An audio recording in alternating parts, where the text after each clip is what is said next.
마태복음 14장 22절에서 30절 무리를 걸어오신 예수님이라는 말씀으로 함께 은혜의 말씀을 나누고자 합니다. 네, 무척 더운 날이 이제 시작되는데 이번 주에 비가 온다고 그래요. 그러고 나면은 조금 이제 누그러질 것 같다는데 그래도 이제 7월 말 8월 초 한참 더울 때입니다. 건강 아무쪼록 조심하시고 더위에 지치지 않도록 식사도 잘 하시고 건강 조심하시기 바랍니다. 자, 오늘은 예수님께서 무리를 걸어서 제자들에게 오셔서 구원의 표적을 보이신 그 말씀입니다. 예수님께서 무리를 걸었다. 이 무리를 걸었다는 게 핵심이 아니라 사실은 구원의 표적을 보이셨다라는 것입니다. 예수님께서 밤중에 무리를 걸어서 제자들에게 오는 이 사건은 마가복음 6장, 요한복음 6장에도 기록이 되어 있어요. 그러니까 마가복음에도 요한복음에도, 누가복음에는 없다 이런 말씀이죠. 누가복음에는 이 사건에 대한 기록이 없습니다. 그러나 이 사건이 포함된 이 각 성경의 그 단위나 그 사건의 내용이 또 동일하지 않아요. 서로가 다릅니다. 다르다고 해서 틀렸냐 이런 뜻이 아니죠. 다르다는 것은 강조점의 차이일 뿐이에요.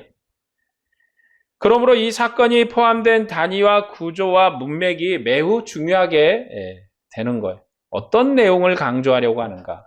그렇다면 마태복음은 마태복음이 강조하는 내용이 있고 마가는 또 요한복음은 그 내용의 강조점이 각각 다르다는 말씀이잖아요. 그러니까 우리는 얼마나 친절하게 하나님께서 3개의 복음서를 또 4개의 복음서를 주셔서 이 각각의 음성을 듣게 하는 거예요. 요한의 음성도 듣고 마가의 음성도 듣고 그리고 우리 이제 마태의 음성도 듣고 그래서 마가는 이런 예수님을 증거하려고 했구나. 요한은 이런 예수님을 증거하려고 했구나 하고 우리는 예수님을 다각적으로 각각 다른 시각의 입장에서 듣고 예수님을 입체적으로 알 수 있는 그러한 은혜가 있는 거죠. 자, 마태복음이 이 사건에 속해 있는 단위는 어디서부터 시작이 되냐면 마태복음 13장 53절에서부터 시작해서 14장까지 이어지는 그 사건의 흐름 속에 있다. 지금 이 사건은 예수님께서 이제 대적하는 헤롯 왕을 피해서 빈들로 가셨고 그곳에서 여자와 아이 외에 5,000명을 먹이신 그 사건의 아주 핵심적인, 그러니까 빈들로 가시고 그리고 광야에서 5,000명을 먹이시고 나서 이제 그 사건의 결론에 이르는 핵심적인 내용이에요. 그러니까 그 5,000명을 먹이신 사건의 핵심. 자, 배척하는 고향에서는 아무 능력도 행하지 않으신 것과 영접하는 게네사렛 땅에서 모든 병자를 고침을 받은 사건을 서로 이제 대칭해서 보여줍니다. 그러니까 고향에서는 아무 능력도 하지 않았고 되려 이방 땅에 가서 능력을 행하셨다라는 거죠. 대적하는 헤롯 왕의 확신과 제자들의 고백이 또 대칭이 돼요. 그러니까 이 헤롯은 왕이고 한나라 이스라엘의 지도자잖아요. 그런 사람은 예수님을 핍박하려고 하는데 천국의 서기관인 제자들은 예수님을 경배했다라는 내용이 이제 앞과 뒤로 이렇게 대칭 서로 이제 비교돼서 나옵니다. 헤롯은 예수님의 소문을 듣고 그가 죽인 요한이 살아났기 때문이라고 확신을 가졌어요. 요한이 아니고는 이런 일을 할 사람이 없다. 능력 있는 역사를 보고 그런 확신을 가진 거예요. 예수님의 제자들은 엎드려 절하면서 이렇게 고백합니다. 하나님의 아들이라고 고백을 해요. 그러니까 헤롯은 하나님의 능력을 보고 자신이 죽인 요한이 살아났으니까 또 죽이려고 하는. 한 번 핍박해서 죽였는데 또 살아났다고 또 핍박해서 죽이려고 해요. 그러니까 거듭 죽이려고 했으니 하나님 앞에 크게 대항하는 인물이죠. 악한 사람입니다. 하나님의 능력을 봤어요. 내가 요한을 죽였는데 하나님이 또 이런 능력을 보이시는 선지자를 일으키셨구나. 겸손히 무릎을 꿇고 그 앞에 가서 회개하고 내가 하나님의 나라 백성으로 거듭나겠습니다 한 것이 아니라 핍박을 하려고 한 거죠. 죽이려고 했습니다. 그런 반면에 예수님의 제자들은 엎드려서 고백합니다. 자, 이 엎드려서 고백하는 이 일은 오늘 우리가 읽었던 본문의 사건에 대한 결론이에요. 그 결론에 이렇게 말합니다. 진실로 하나님의 아들이시다. 그러니까 하나님의 이적과 표적을 보고도 그 소문을 듣고도 헤롯은 예수님을 죽여야겠다. 그렇게 다짐을 했다는 거죠. 그러나 예수님의 제자들은 물 위로 걸어오신 예수님, 풍랑을 잔잔케 하신 예수님을 보고 고백하기를 진실로 이분은 하나님의 아들이시다라는 고백입니다. 예수님께서는 자기를 따르는 백성을 제자들을 통해서 먹이셨어요. 제자들을 통해서 먹여요. 그러니까 이 제자의 고백이 왜 중요하냐? 그냥 어떤 한 특정한 사람의 고백 이것이 아니라 천국 관원들은 철저한 믿음의 고백 안에 서 있는 거예요. 왜냐하면 천국의 관원이 예수 그리스도에 대한 확실한 믿음과 확실한 고백 없이 일을 할 수는 없잖아요. 신념 있는 일을 해야 되는 거죠. 하나님의 일을 하는 사람이 하나님의 일에 대한 신념을 가지는 것은 분명한 거죠. 여러분, 나라 일을 하는 공무원은 자신이 하는 일이 국가와 민족에게 보탬이 된다는 확실한 신념을 가지고 일을 하는 거예요. 그래서 누가 보든지 안 보든지 자기의 일을 맡은 바 일을 충성을 다해서 하는 거예요. 그게 국가 공무원이죠. 사람이 쳐다보면 열심히 일을 하고 안 하면 놀고 그런 게 아니죠. 최선을 다하는 사명을 가지고 일하는 직책이 저희가 생각할 때는 공무원의 직책이 아닌가. 그런 반면에 예수님의 천국의 공무원인 예수님의 제자는 예수님을 하나님의 아들로 분명하게 고백을 하고 확신을 가지고 신념 있게 일하는 사람들이에요. 예수님께서는 대적하는 자에게는 물러나시지만 영접하는 자들에게는 능력을 행하시는 하나님의 아들이십니다. 그러니까 예수님은 자신을 고백하고 자신을 따르는 자들에게 더 많은 은혜와 능력을 보이세요. 예수님을 핍박하고 예수님을 인정하지 않았던 고향에서는 아무 능력도 행하지 않고 물러나셨어요. 그러나 게네사렛에 가서는 그곳에서 많은 사람들이 예수님을 따르고 고백하니까 그곳에 가서는 많은 병자를 고치시고 은혜를 베푸시고 능력을 행하시는 주님이세요. 그러니까 주님은 어떤 주님이신가? 자신을 인정하고 따르는 백성에게는 한없는 은혜를 베푸시는 주님이세요. 그러나 세상에서 예수님을 믿지 않는 자들에게는 자비가 없으신 그러한 권세의 왕이십니다. 오늘 사건의 주제는 교난 겪는 제자들에게 능력을 행하시는 하나님의 아들에 관한 거예요. 그러니까 여기의 핵심은 고난당하는 제자들에게 핵심이 있지 않습니다. 베드로가 물에 빠졌으니까 손을 내밀어서 건지시니까 우리가 힘들고 어려울 때 손을 내밀어서 건드려 주시는 주님을 바라봅시다. 그 핵심이 아니라 베드로가 물에 빠졌든 안 빠졌든 그게 중요한 게 아니라 예수님이 어떤 왕이신가, 어떤 분이신가를 증명하는 거예요. 그래서 그는 능력이 많으신 하나님의 아들이시다. 여기에 핵심은 베드로가 아니라 그리고 제자들이 아니라 예수님이세요. 예수님께서는 대적하는 헤롯을 피해서 빈들로 가셨어요. 소식을 들은 무리가 여러 고을로부터 걸어서 따라왔습니다. 피신하는 권세 있는 예수님을 따라온 무리는 천국왕을 따르는 불쌍한 백성들이 예수님께서는 제자들의 손을 통해서 그들을 배불리 먹이셨어요. 요한복음서에서는 예수님께서 무리를 먹이신 배경이 하나님께 탐심이 가득한 이스라엘 백성에게 만나로 먹이신 사건이 배경이에요. 그러니까 여기에 핵심 뭐냐면 탐심이 가득한 이스라엘 백성이. 예수님께서 이스라엘 백성 5,000명을 먹였는데 요한복음은 그 배경이 이스라엘이 광야에서 만나를 먹었던 그 첫 사건에 대한 얘기예요. 그들이 하나님의 말씀을 따라서 만나를 먹었는데 하나님이 분명히 말씀했습니다. 모세를 통해서 이 안식일이 되는 날 토요일은 2배를 거둬요. 그리고 안식일 날은 나가면 안 돼. 그리고 필요한 만큼만 거두라고 명령을 했어요. 과하게 거둘 것도 없고 싸놓을 것도 없고 필요한 만큼만 거둬라. 그런데 이스라엘이 어떻게 했습니까? 많이 거뒀더니 그 다음날 썩었더라. 그리고 안식일 날도 들에 나가서 만나를 구하더라. 그 모습이 기록이 돼 있어요. 그게 뭡니까? 탐심이 가득한 이스라엘. 이스라엘은 순종하는 백성이 아닙니다. 출애굽기에 나오는 이스라엘은 처음부터 악한 백성이에요. 하나님 말씀 징그럽게 안 듣는 백성. 그런 그들에게 자비와 사랑과 은혜를 베푸셔서 인도하셔요. 그런데 이 요한복음에서는 예수님께서 지금 오셨는데 이스라엘은 여전히 탐심이 가득한 백성이에요.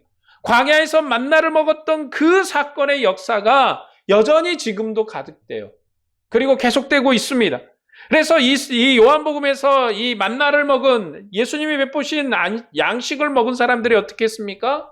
배부르고 좋으니까 예수님을 왕으로 삼으려고 했다.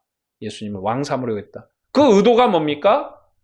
한 번만 하지 말고 계속 하라는 거죠. 계속. 탐심이에요. 탐심. 자, 그러나 공간 복음서에서는 이 배경의 핵심이 뭐냐면 엘리사가 그의 선지 생도들을 먹인 사건이 배경이에요. 그러니까 엘리사 때 어떤 일들이 있습니까? 선지 생도들이 아주 어려운 일들을 많이 겪죠. 뭐 음식을 이렇게 준비했는데 딱 먹어보니까 그 독이 들었어. 그러니까 엘리사가 이제 뭘 집어넣어 가지고 독을 없애고. 선지 생도가 이제 죽었는데 이제 선지자가 죽었는데 그 가족이 어려워. 그러니까 가서 이제 호소를 하니까 집에 뭐가 있냐 그랬더니 기름 한 병이 남아 있습니다. 따라가지고 장인에다 팔아서 생계를 이어라. 그래서 기적 같은 일들이 많이 일어나죠. 엘리사는 어떤 사람이냐? 이스라엘의 남은 자 7천을 위한 선지자. 남은 자를 위한 선지자. 그러니까 이 마태복음에 흐르는 핵심 단어가 바로 남은 자의 은혜예요. 그러니까 요 산상설교의 핵심도 남은 자, 이스라엘의 하나님의 은혜로 남은 자. 그러니까 패역한 세대는 누구 같은 사람이에요? 바로 헤롯 왕과 같은 사람이 패역한 세대. 제사장, 바리새인, 서기관들 율법을 지킨다고 그러면서도 그 심령에 하나님이 없는 자들이 바로 패역한 세대. 그러나 여전히 하나님을 위해서 고난을 당하고 하나님 위해서 눈물을 흘리고 하나님을 위해서 굶주림을 당하는 사람이 있어요. 어떤 사람입니까? 엘리야, 엘리사, 에레미야, 하박국 같은 선지자들, 그리고 예수님 당시에는 세례 요한 같은 사람들, 이런 사람들이 바로 남은 자들이에요. 그리고 그들이 누군가 광야까지 예수님을 따라온 무리들, 하나님의 음성을 듣고 하나님의 말씀을 듣고 따라온 무리예요. 헤롯 왕에게 핍박을 당해서 광야로 나가신 예수님, 빈들로 나가신 예수님을 따라서 나온 그 백성들, 그들은 고난당한 백성이요, 불쌍한 백성이요, 그들이 바로 남은 자예요. 남은 자예요. 예수님은 그 남은 자의 하나님이세요. 마태복음에서 이 남은 자에 대한 얘기가 그래서 많이 나옵니다.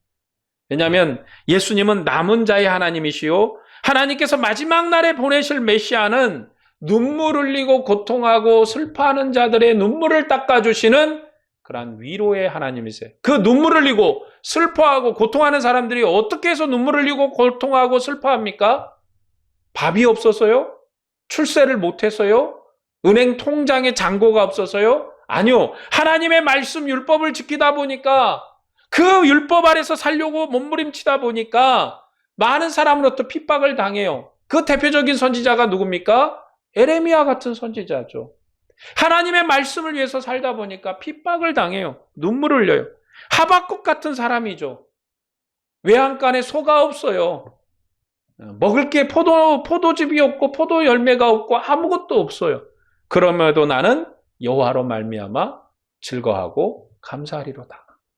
하나님을 따르니까 그런 상황이 놓이는 거예요. 그런 눈물 흘리고 고통하고 슬퍼하는 자들의 위로자가 바로 메시아예요. 예수님께서는 엘리사 선지자처럼 선지자가 고난당할 때 그들의 아픔을 해결해주고 그들을 위로해주고, 선지자의 가족이 경제적으로 어려울 때 그들을 보살펴주는 그러한 선지자예요.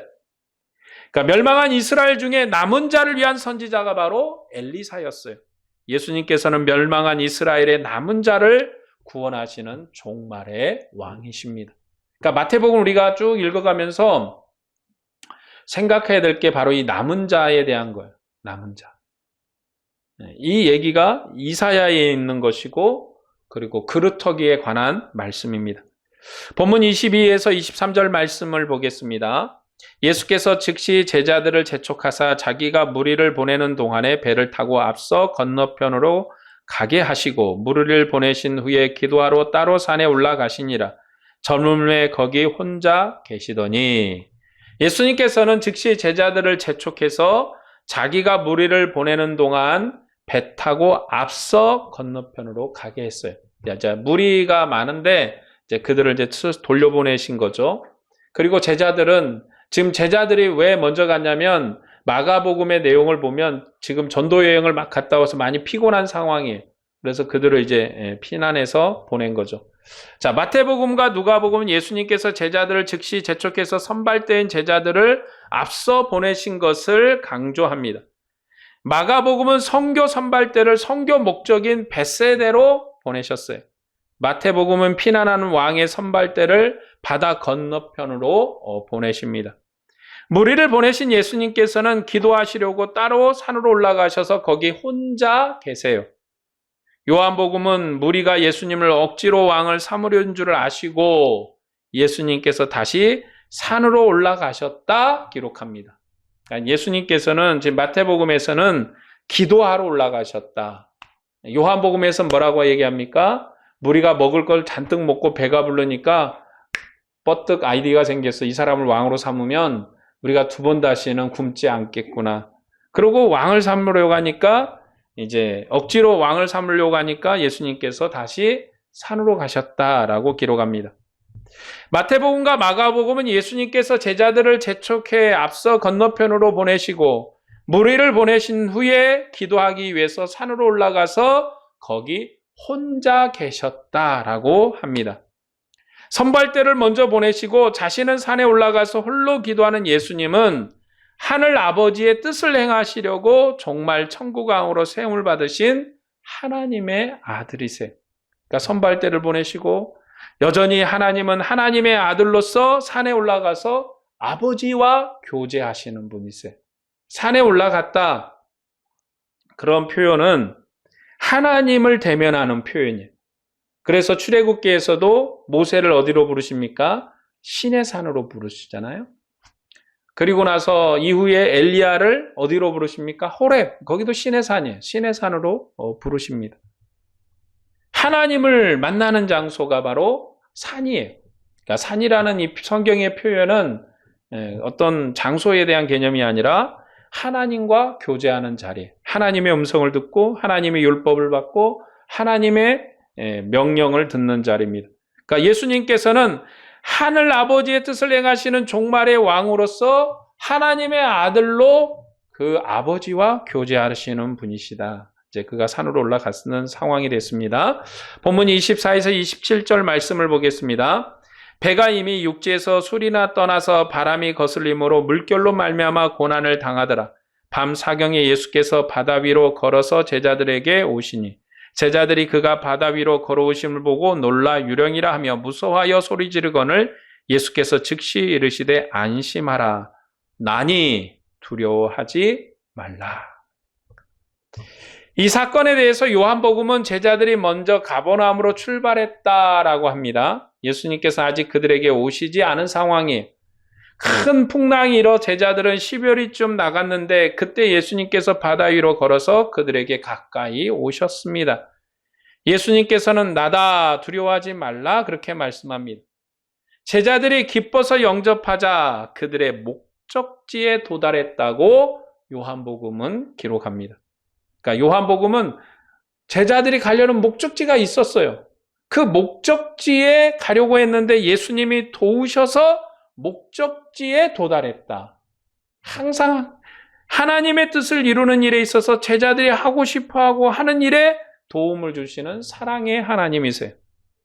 요한복음은 제자들이 먼저 출발했으나 풍랑 때문에 밤새 10여리밖에 가지 못한 제자들에게 바다 위를 걸어 오셔서 제자들을 목적지로 인도하시는 예수님.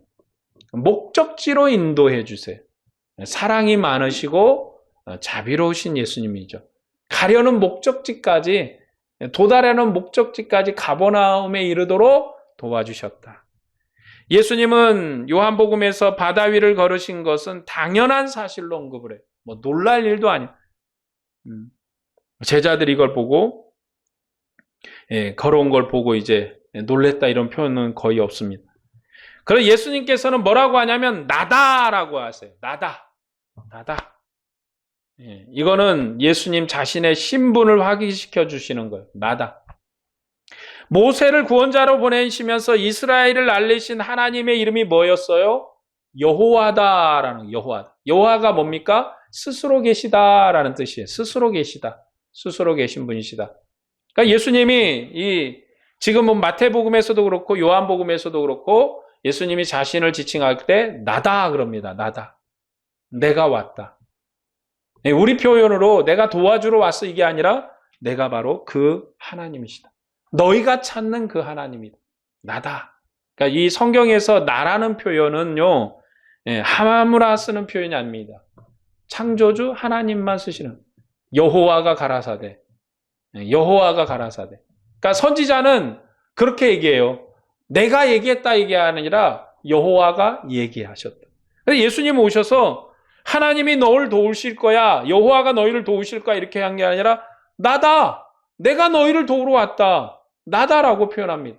그가 바로 메시아이시고 하나님이시고 하나님의 아들이신 그분이세요. 바다 위를 걸어서 제자들을 기쁨 가운데 목적지로 인도하신 예수님은 하나님의 일을 행하시는 하나님의 이름으로 일을 행하시는 하나님의 아들이세요. 그래서 나다 그렇게 표현합니다. 나는 세상의 빛이다 그렇게 말씀하시죠. 나는 세상의 빛이다. 나는 세상의 소금이다. 예수님께서 그렇게 표현합니다. 그거는 시내산에서 모세에게 말씀하셨던 그 하나님의 음성이세요. 나다. 내가 너에게 말한다. 마태복음에서 말씀하시죠. 옛사람에게 너는 이렇게 들었어. 그 옛사람이 누굽니까? 모세가 시내산에서 말씀을 들은 그 옛사람 모세예요. 모세에게 너희가 이렇게 들었지만 나는 너희에게 이른다. 나는 너희에게 지시한다. 여러분 하나님만이 자기 백성에게 지시할 수 있는 거예요. 이렇게 해라. 그래서 새 지시, 새 법, 새로운 은혜, 새로운 시대가 열렸기 때문에 옛 시대가 끝난 거예요. 왜 율법의 시대가 끝나는가? 예수님이 새로운 시대의 말씀을 주셨어요. 새로운 나라를 세우시고 새 법을 주셨다고요. 그러면 옛 시대는 가는 거죠. 우리나라가 이제 조선에서 바로 대한민국이 된 게 아니라 이제 중간에 일제 강점기가 있었잖아요. 그렇다 할지라도 이제 강점기를 빼고 본다 할지라도 이제 조선은 멸망하고 대한민국이라는 새로운 나라가 서고 새로운 법이 생겼어요. 그 법은 뭐냐면 모든 사람은 법 아래 평등하다라는 거죠. 법 아래 평등하다. 우리나라 대한민국 법에는요. 신분의 고하가 없어요. 그러나 조선은요. 양반 사회잖아요. 양반이 뭡니까? 무반과 문반이죠. 무인과 문인이 다스리는 나라.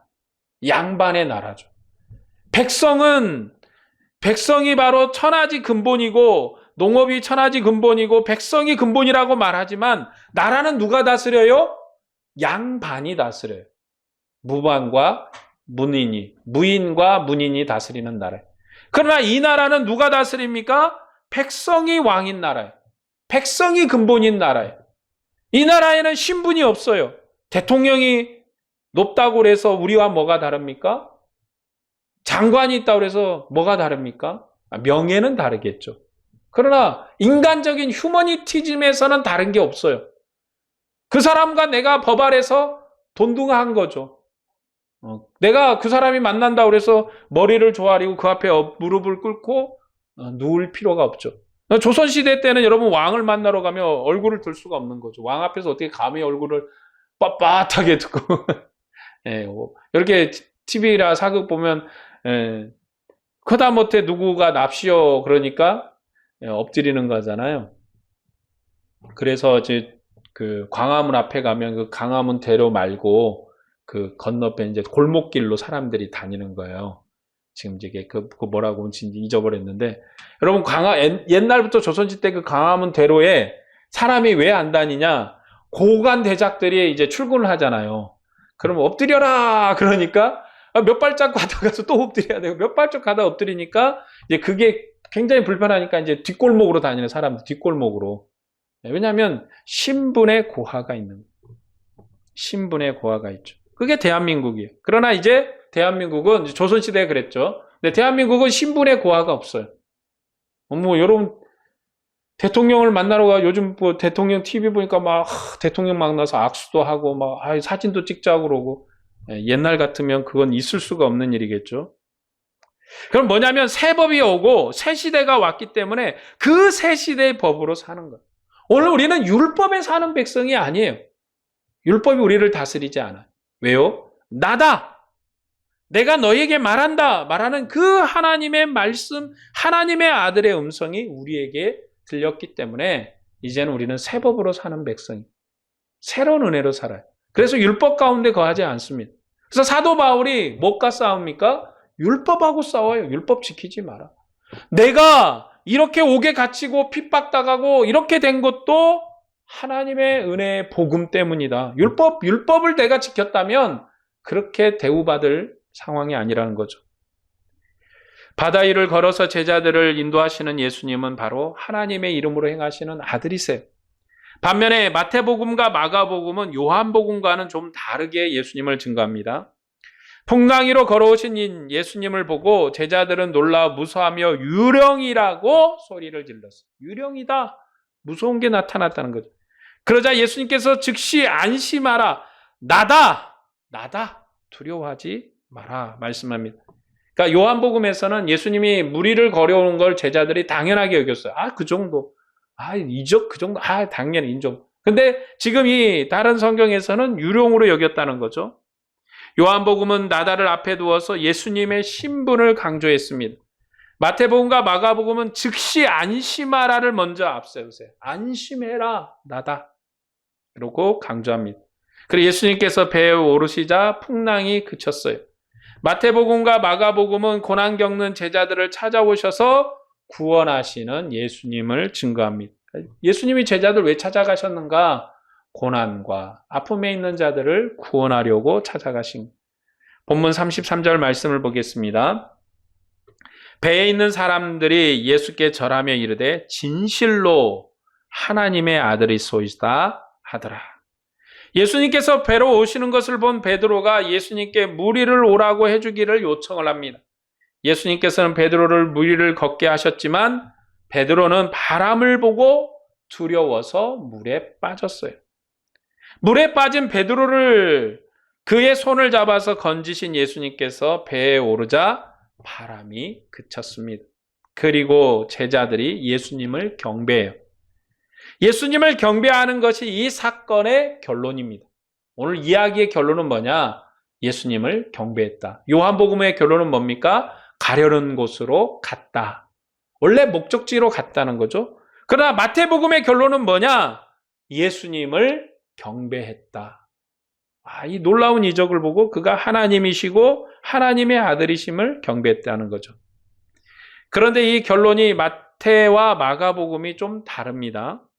마가복음은 제자들의 마음이 심히 놀라니 이는 제자들이 떡대시던 일을 깨닫지 못하고 도리어 그 마음이 둔해졌다라고 끝을 맺습니다.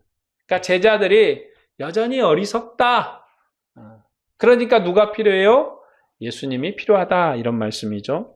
자, 마가복음은 예수님께서 5,000명을 그 5,000명이나 되는 장정을 제자들의 손을 통해서 먹이신 사건과 풍랑 때문에 힘겹게 고생하는 제자들을 보시고 밤중에 바다 위를 걸어서 찾아오셔서 즉시 안심시키시고 풍랑에서 구원하신 사건을 계속적으로 이렇게 계속 진행하는 얘기로 증가합니다. 5,000명을 먹이신 사건과 풍랑 사건은 같은 병행하는 구조예요. 쭉 이어지는 사건입니다. 병행 구조는 증거를 반복해서 내용을 확증하는 것입니다.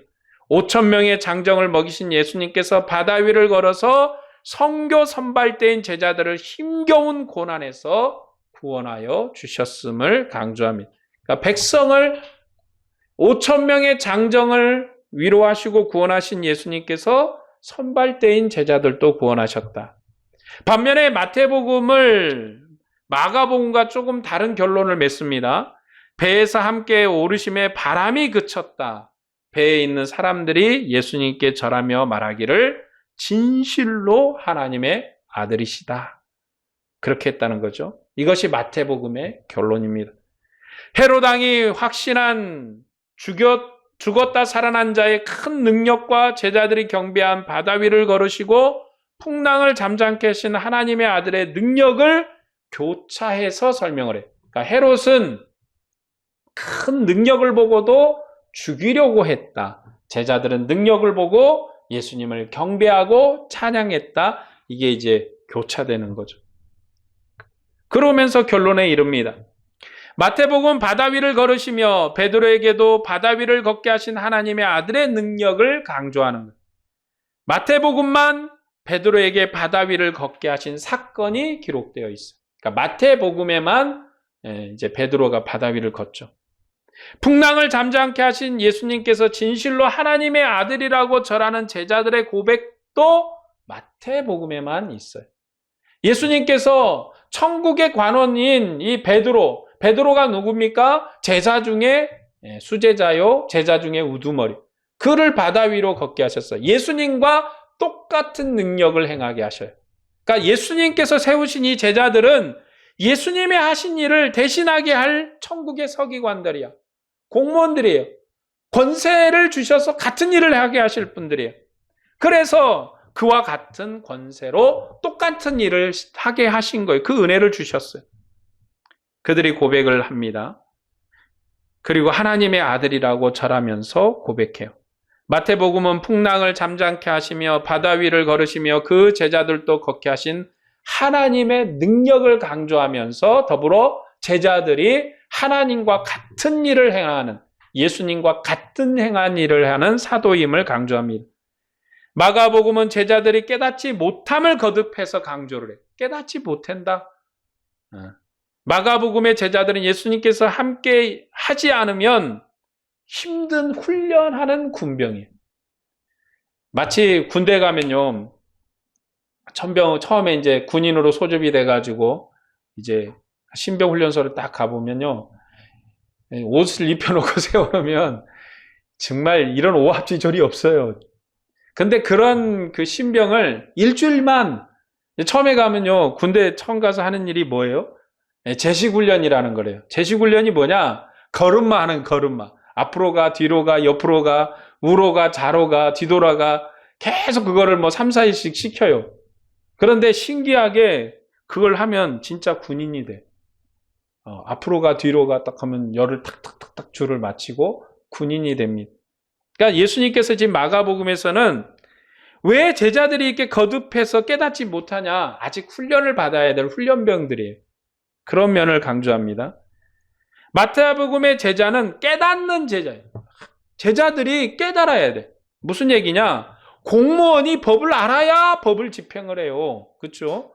공무원이 흐리멍텅해가지고 법을 모르면 지 마음대로 하다가 뒤통수 맞는다니까. 법대로 해야 돼, 공무원들은. 마태복음의 제자들은 주인과 같은 일을 하는 천국의 서기관. 그러니까 무슨 얘기냐? 주인의 말씀과 주인이 세운 규칙과 주님이 행하신 능력을 대신하는 서기관들이, 주님의 교훈을 모든 민족에게 가르쳐서 지키게 하는 사도이며 대리자예요. 마태복음의 제자들은 깨달음과 그들의 주인과 같은 권위를 주셨음을 강조합니다. 그러니까 마태복음의 제자들은 깨닫는 제자들이에요. 주님의 말씀을 깨닫고 권세 있게 행하고, 마가복음의 제자들은 조금 어리버리, 앞으로 가 했더니 뒤로 가고, 좌로 가 했더니 우로 가고, 그러니까 예수님이 계속 가르쳐야 돼, 훈련시켜야 돼. 그런 제자들. 베드로는 주님의 명령을 따라 바다 위로 걷다가 풍랑을 두려워하여 바다 위에 빠져 들어갔습니다.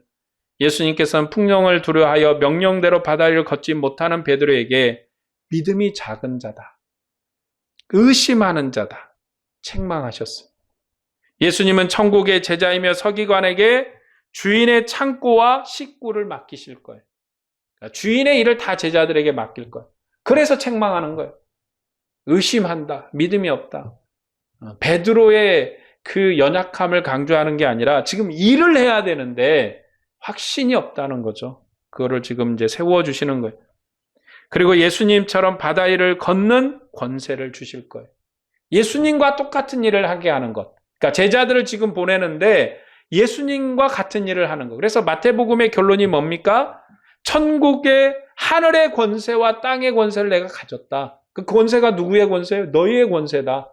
그러니까 너희도 가서 내가 한 것처럼 내 일을 해라. 너희가 하늘의 권세를 부리고 땅의 권세를 부려서 하나님의 나라를 확장시켜라. 천국의 제자인 서기관은 의심하거나 두려워하지 말고 주님의 권세로 일하는 하나님의 대리자, 예수님의 대리자, 사도입니다. 그리고 오늘 우리가 그 사명을 받은 거예요. 그러니까 지금 사도는 다 사라졌잖아요. 사도 시대 때 사도들은 사라졌으면 이제 주님의 일은 다 끝난 거예요. 그 일이 우리에게 위임된 거예요. 주님의 일이 사도에게 위임돼서 사도들이 나가서 이제 사도들은 이제 누가 사도예요? 예수님께 배운 사람. 그럼 사도에게 배운 사람은 누구예요? 교부라고 불러요. 교부. 그러니까 사도, 예수님께 배운 사람은 사도고 사도에게 배운 사람은 교부라고 불러요. 교회에서. 교부. 그러니까 교부 시대가, 그러니까 사도, 교회 역사가 보면 사도 시대가 있고 교부의 시대가 있어요. 그때까지 이후로는 이제 제자의 시대. 그러니까 이제 교부에게 배운 사람들은 이제 뭐 호칭이 없어요. 제자의 시대.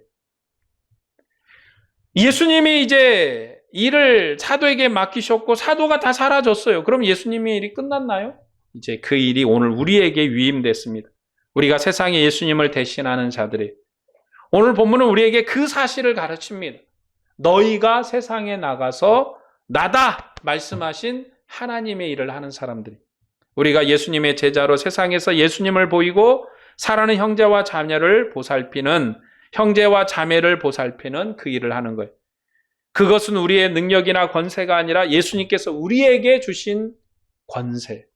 그러니까 지금 내 이름으로 하는 게 아니라 우리가 나가서 일하면 마태복음은 주님이 일하신다는 거예요. 우리 교회는 두려워하지 말고 바다 위를 걸으라는 주님의 명령을 따라야 돼요. 교회는 아버지로부터 하늘과 땅의 모든 권세를 받으신 아들이 보낸 사도의 가르침과 주님께서 사도들에게 주신 표적과 기사와 능력으로 세워진 교회예요.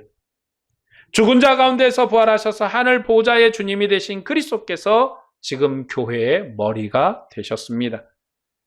예수님께서는 교회를 통해서 하늘의 권세와 만물을 복종시키세요. 오늘 만물 위에 계신 예수님께서 교회인 우리와 함께 계세요. 그러니까 오늘 우리가 교회이니까 주님이 함께 하시는 거예요. 그러니까 여러분이 뭘 열심히 얼마나 했냐, 내가 얼마나 기도를 많이 했냐, 성경을 얼마나 많이 읽었냐, 내가 얼마나 많이 수고했냐, 그런 개념으로 함께 하시는 것이 아니라 여러분이 그리스도의 교회니까 함께 하세요. 여러분이 믿음으로 고백하여 세례를 받고 주님의 백성이 됐으니까 그들이 바로 제자니까 함께 하는 거예요.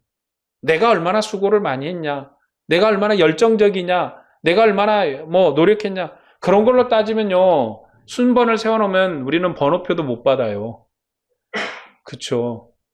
얼마나 많이 열심을 내고 얼마나 충성을 다하고 얼마나 열심히 있게 살아가는 사람들이 많아요. 헌신적으로 사는 사람들이 더욱 많아요. 아마 번호표 뽑으면 우리는 번호표의 숫자도 경단위의 숫자도 못 받을걸요. 그런데 우리에게 주님이 함께 하시는 건 우리가 바로 주님의 교회가 되었기 때문에 그래요. 여러분의 수고나 노력이 아니라 주님의 교회이기 때문에 함께 하시는 거예요. 예수님께서는 교회를 통해서 하늘의 권세와 만물을 복종시키세요. 오늘 만물에 계신 그리스도께서 교회인 우리와 함께 하세요. 교회의 머리신 예수 그리스도께서 오늘 우리에게 은사를 공급하셔서 모든 민족을 복종케 하십니다. 이제 우리가 무엇을 향해서 걸어가야 합니까? 주님의 명령을 따라 두려움 없이 우리에게 주신 길을 따라 주님을 섬겨야 돼요. 두려움 없이 좌절함이 없이 주님께서 우리에게 맡긴 믿음의 길을 걸어야 합니다. 이 길을 걸어서 우리가 주님의 보좌에 이르게 될 거예요. 그리고 주님으로부터 큰 위로와 상급을 받을 것입니다. 그때까지 우리가 좀 더 힘을 써야 돼. 그때까지 더 충성을 다하고 헌신을 다하고 많은 사람에게 그리스도를 보일 수 있도록 우리의 삶이 더욱 정결하고 깨끗하고 더욱더 충성스러운 믿음의 길을 걸어야 돼. 그러니까 여러분, 내가 열심히 하니까 주님이 함께 하시는 게 아니에요. 주님이 함께 하니까 내가 열심히 하는 거예요.